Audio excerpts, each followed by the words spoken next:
10% luck, 20% skill, 15% concentrated power of will, 5% pleasure, 50% pain, and 100% reason to remember the name. So we're talking about conflict this week on the Rebels. Corey had originally suggested this topic in relation to war, since Veterans Day is coming up. I expanded it a little bit to sort of encompass all conflict. I thought maybe if we did 7 vlogs about war, you might not get such fresh takes every time. But I like the idea of discussing conflict, whether it be a global conflict like a war, or the small conflicts that we write about every day in our writing, paranormal, horror, contemporary, whatever. So I'm going to talk about a manuscript that I don't talk about very often. I have it on the shelf. It's currently awaiting revisions and or a marketplace for it, one or the other. It is a YA historical spy adventure set during the Revolutionary War. I did a lot of research for this book. It was sort of a passion project of mine.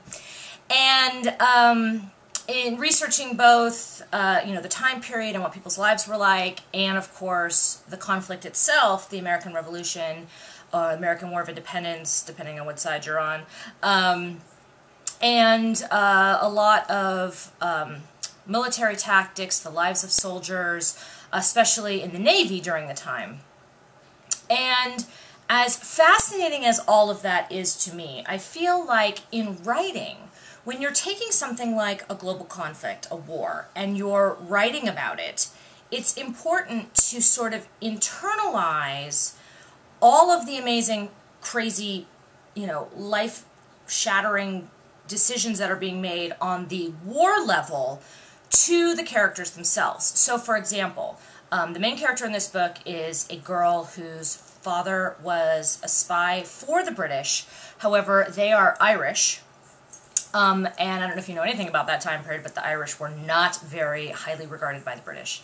And so her father has died, and she feels this sort of tug of loyalty between the British Crown, who her father worked for, and sort of her Irish roots, which are definitely at odds with the Brits.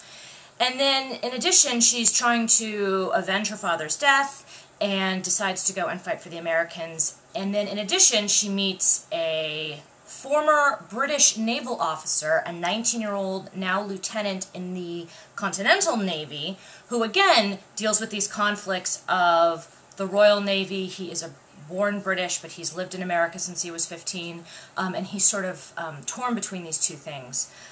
So you take global I can't even say it. Global conflict. Thank you.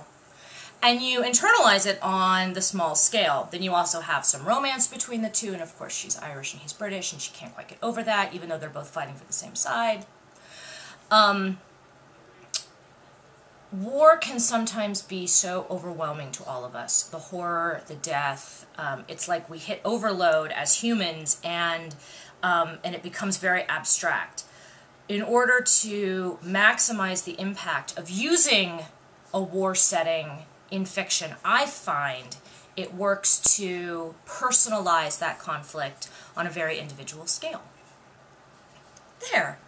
That was a relatively well thought out vlog from yours truly, who usually does these things last minute. So, I'm interested to see what everybody else says this week, and I'll be back next week.